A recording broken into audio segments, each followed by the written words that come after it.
irrespective of what's happening around you. So we need to explore the technology. Because it's a subjective technology. Because the ingredient is you, it's about you. Unless we create a certain atmosphere of commitment and focus to look beyond certain things that you're identified with right now, it will not be possible to explore this. The reason why the spiritual sciences, especially in this country, which was so rich in the mystical traditions, has become so ridiculous is people try to do it anywhere and everywhere without necessary committed atmospheres. So the whole, what we refer to as a spiritual process is just this, that in your experience you create a distance between you and your physical body, between you and your mind. These two accumulations, you learn to use them well, but you don't get identified with them. The moment you're not identified with these two, you will not be identified with anything. You can play your game whichever way you want in the world, but you will not get entangled. The reason why people are afraid of involvement in life, always the so-called spirituality has been talking about detachment. Why are they talking about detachment? Because you're afraid of involvement. You think if you get involved, you'll get entangled. People have generally known only entanglement, not involvement. Without involvement, there's no life, isn't it? Can you experience anything without involvement? Can you really experience anything? Whether the food that you eat, or the people around you, or the life around you, or art, or music, or whatever in your life, can you experience it without involvement? No involvement, no experience, isn't it? Where there is no involvement, there's no possibility of any depth of experience in your life. But people have been always telling you detachment, because they're afraid of entanglement. Entanglement has come fundamentally because you're identified with these two accumulations which you call as body and mind. Because of that, wherever you put your hand, it sticks to you. Wherever you put your hand, it sticks to you. So people are telling, keep away. If you want to keep away from life, you just have to fall dead. It's very simple. Why stay alive? It's very interesting what you're saying, because what you're saying is that we've always heard detachment. That seems to be always the objective. And you are saying something very interesting, that unless you become involved, you're almost… No, it's not my statement, this is life, isn't it? Can you know life without involvement? From your experience of life, you tell me. Where there is no involvement, there's no possibility of life, isn't it?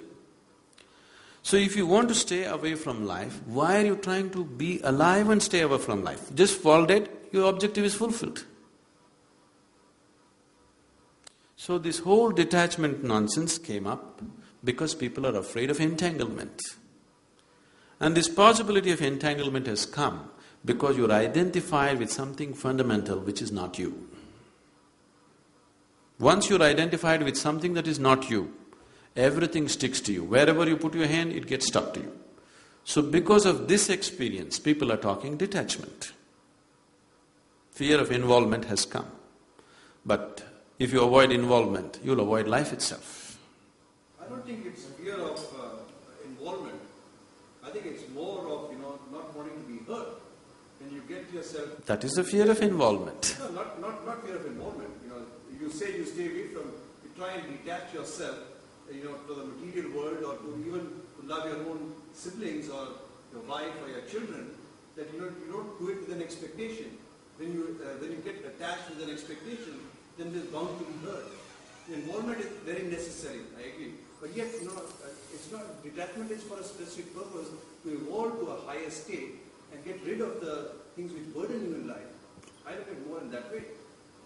Yes, that is the understanding, that by being detached you won't get hurt. So, when I say fear of involvement, it's just that. If you're involved, you could get hurt. If you're involved, you will not get hurt. If you're entangled, you get hurt. It's the entanglement which causes pain and suffering, not involvement. Because people cannot distinguish between involvement and entanglement. They don't know how to draw a line between what is involvement and what is entanglement. A simple, blatant solution seems to be detachment. But detachment is not a solution for life. It's a way of avoiding life, isn't it? So where do you draw the line between involvement and... I'm sorry? So where do you draw the line between involvement and entanglement? Yes. Now, I'm telling you, what is the basis of entanglement? The fundamentals of entanglement is, you're identified with things that you're not. The moment you're identified with something that you are not, entanglement is inevitable. Wherever you put your hand, it will stick to you. There is no other way. If you sit here now, in your experience, not in your thought, in your experience, if it's clear-cut within you, your body sits here, your mind is out there, what is you is away from this. If distinct separation is there from this, would you get entangled with anything in your life? Only because you're attached to this body, you're entangled with this body, you get entangled with every body. If you are not attached and entangled with this body, you will not be entangled with any body. You can throw yourself into anybody's life with total involvement without the fear of entanglement. If anybody sits with me for 2 minutes, I'm absolutely involved with their life because there is no fear of entanglement. If I'm afraid, if I talk to this person and get involved, suppose if this person does something else tomorrow, will I be hurt? If this possibility is there, I would hesitate to involve, isn't it? If there is a possibility of entanglement and pain attached to it, definitely you would hesitate to involve. When there is no fear of entanglement, that is when you would throw yourself into everything, isn't it? We're trying to understand how a human being should move forward and get back to the old ways rather than the materialistic ways. Now, this is very contradictory. You're talking about moving forward and old ways. See, with the distance of time, everything that is old looks nice today. We're talking about old ways. If the old ways are brought in today, totally into our society, into your lives, would you be really happy? Is it true? I think it's not the way, it's the core values that he's advocating. See, that's what I'm saying. Why are we sticking to some values? Fundamentally because there is no consciousness, there is no inner experience. Yes? Why do you… see, if your humanity is in full flow, this moment, why would you need values? Why should I tell you, be good to this person? If your humanity is fully active this moment, do I have to teach you, please be nice to this man, don't kill him? Do I have to tell you? Only because you're identified with something and just suppress the basic humanity in you, now we have to tell you, please don't kill this man, be good to this man. Okay, he is some other caste, some other creed, but please be good to him. This kind of teaching is necessary simply because we have suppressed the basic nature within us. If your humanity is in full flow, at that moment nobody has to tell you what is good and what's wrong. Anyway, you will be fine. See, all values and moralities have come into the social sphere only because the inner dimensions have not found full flowering. Because the interiority of a human being does not find full expression, somehow it is suppressed by various means. That is when we have to teach people what is right, what is wrong, what is okay, what is not okay. Now the whole process of whatever Rumi is about, whatever spiritual process is about, what we call as yoga is about, is just this. The word yoga means union. Union between what and what? Now, this whole idea of the individual and the rest, me and the other, this fundamental experience of right now, me and the other, is the basis of all the conflict in the existence, isn't it so?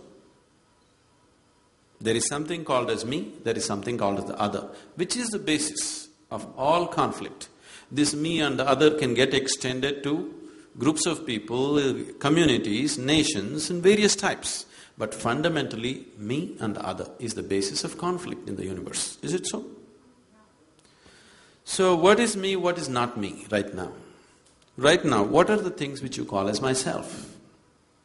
Your thoughts, your emotions, your body, your ideas, your philosophies, this is what you call as me, isn't it? All these things you accumulated from outside, it's not you. If your experience of life transcended the limited accumulations that you have made in your life,